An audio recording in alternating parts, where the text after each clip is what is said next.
Saya akan menyampaikan terkait hasil pengawasan Bawaslu pada pemungutan dan penghitungan suara yang dipublikasikan melalui siaran pers tanggal 15 Februari terkait 9 masalah pada pemungutan dan penghitungan suara pemilu 2024. Nah, data itu didapatkan dari Sistem Informasi Pengawasan Pemilu atau Siwaslu, sehingga kami akan menjelaskan terkait kedudukan Siwaslu dalam pengawasan pemungutan dan penghitungan suara. Jadi Siwaslu adalah alat kerja pengawasan berbasis digital, sarana informasi dalam pengawasan proses dan hasil pemungutan dan penghitungan suara. Tujuannya adalah menyajikan informasi yang cepat hasil pengawasan serta menjadi dasar dalam tindak lanjut hasil pengawasan. Kedudukan Siwaslu dalam pengawasan pemungutan dan penghitungan suara tertuang dalam Perbawaslu nomor 1 2024 tentang pengawasan pemungutan dan penghitungan suara, yang mana itu menjadi salah satu metode dalam pengawasan. Lalu cara menggunakan Siwaslu, pertama untuk Bawaslu Provinsi, Kabupaten Kota, dan Kecamatan itu mendapatkan akun dari Bawaslu RI. Kemudian untuk pengawas kelurahan desa dan pengawas TPS itu melakukan registrasi. Nah, registrasi dimulai pada masa tenang sampai hari pemungutan dan penghitungan suara. Langsung ke 19 masalah ini apa ini? Baik. Nah, dari data Siwaslu itu diperoleh hasil pengawasan berupa 13 masalah pada pemungutan suara dan 6 masalah pada penghitungan suara. Masalah yang pertama adalah TPS mengalami pembukaan pemungutan suara dimulai lebih dari pukul 7. Nah, isu permasalahannya terjadi karena hujan, tendanya rusak dan atau bocor, logistik yang belum datang atau kurang, saksi, KPPS atau pemilih belum hadir pada pukul 7 sehingga menyebabkan TPS mengalami keterlambatan. Saran perbaikannya adalah segera untuk dilakukan pembukaan pemungutan suara begitu hal-hal yang tadi menyebabkan keterlambatan dapat teratasi. Lalu kalau ada hujan yang reda tidak berhenti, maka sampai pemungutan suara selesai direkomendasikan atau disaran perbaikan untuk dilakukan pemungutan suara susulan. Nah, lalu yang kedua adalah masalah didapati alat bantu disabilitas netra yang tidak tersedia di TPS. Salah satu isu permasalahannya karena logistik tidak tersedia atau terlambat tiba. Karena itu maka pengawas TPS menyampaikan saran perbaikan untuk segera disediakan alat bantu tunanetra tersebut. Masalah yang ketiga adalah TPS logistik yang tidak lengkap, baik itu surat suaranya atau tinta, paku, C-hasil, dan logistik perlengkapan pemungutan suara lainnya. Nah, terkait dengan kendala ini atau masalah ini, maka dilakukan perbaikan oleh PTPS agar surat suara yang kurang dan logistik yang kurang itu untuk dikoordinasikan oleh KPPS secara berjenjang agar segera dilengkapi.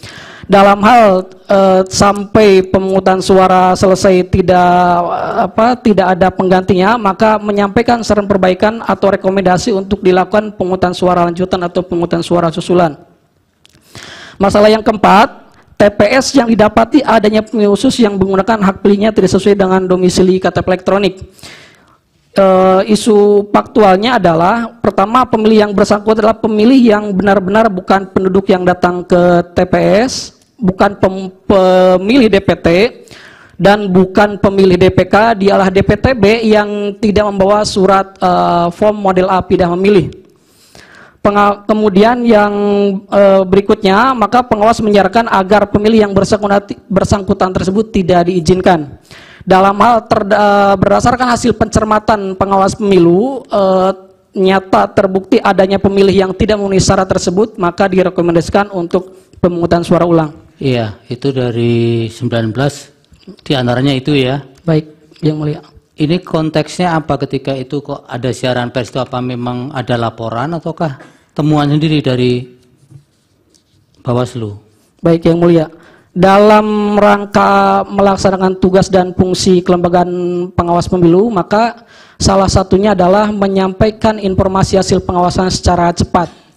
Nah, kebutuhan ini adalah dalam rangka menginformasikan bahwa terkait hal tersebut yang ada dalam pemungutan dan penghitungan suara, Bawaslu telah mengidentifikasi 19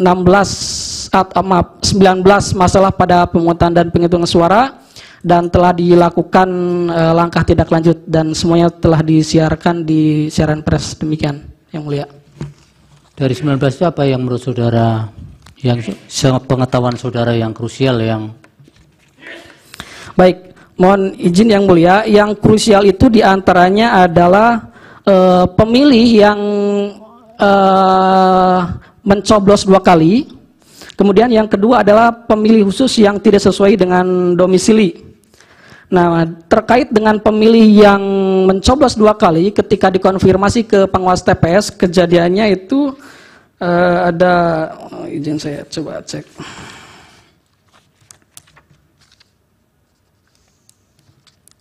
Ini temuan di mana? Apakah bisa menunjukkan tempatnya? Bisa, Yang Mulia. Ada. Saya coba ambil case, mohon izin, nanti juga dari saksi lain akan memberikan tambahan.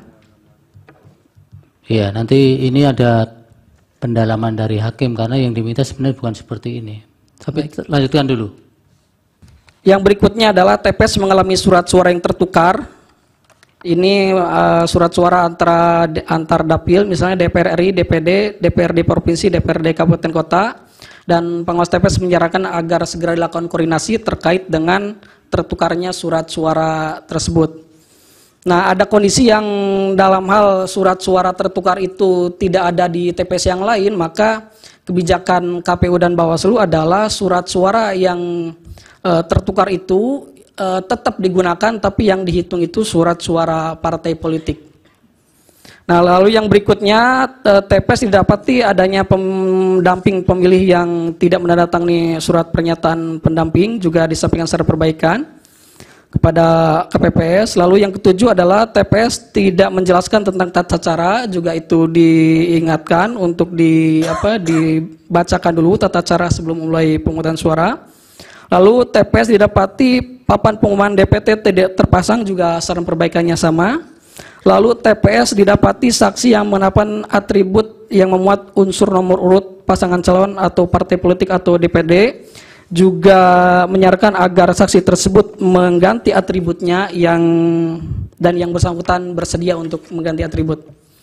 Yang ke-10 didapati adanya mobilisasi dan atau mengarahkan pemilih. Ini juga TPS menyarankan pada para pihak agar tidak melakukan tindakan-tindakan yang mengarahkan atau mengintimidasi kepada pemilih atau penyelenggara. Lalu yang ke-11, TPS didapati adanya saksi yang tidak menunjukkan surat mandat, juga disampaikan agar dalam hal saksi datang ke TPS harus membawa surat mandat. Lalu didapati adanya pemilih yang menggunakan hak pilihnya lebih dari 1 kali. Kejadiannya ada yang faktual memang dia mencoblos 2 kali. Ada yang berdasarkan pandangan pengawas TPS, ketika surat suara dari KPPS itu terkirim double kepada pemilih, itu oleh pengawas TPS juga dihitung 2 kali. Kejadian demikian. Lalu ada juga surat suara yang telah tercoblos, dalam hal diketahui sebelum pencoblosan, maka diminta agar dikembalikan kepada KPPS. Dalam surat suara tersebut diketahui di bilik suara, maka dinyatakan rusak dan dimintakan pengganti. Dalam hal terdapat pemilih yang nyata-nyata menggunakan hak pilih lebih dari 1 kali, maka berdasarkan pencermatan PTPS berkonsultasi kepada pengawas di atasnya, disampaikan saran atau rekomendasi untuk pemungutan suara ulang.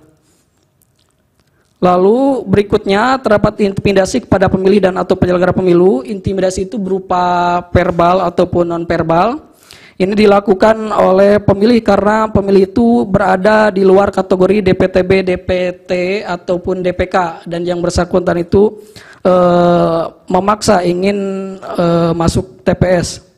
Kemudian tidak berkenan menunjukkan KTP elektronik atau suket, sehingga menyampaikan intimidasi secara verbal, terlambat datang dan tidak diizinkan masuk TPS karena waktu pemungutan suara telah selesai.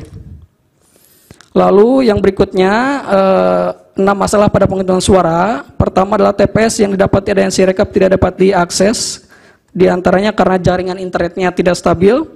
Yang kedua, TPS melakukan penghitungan suara dimulai sebelum waktu pemungutan suara dimulai karena sudah tidak ada pemilih, namun disampaikan saran agar tetap dimulai pada pukul 13.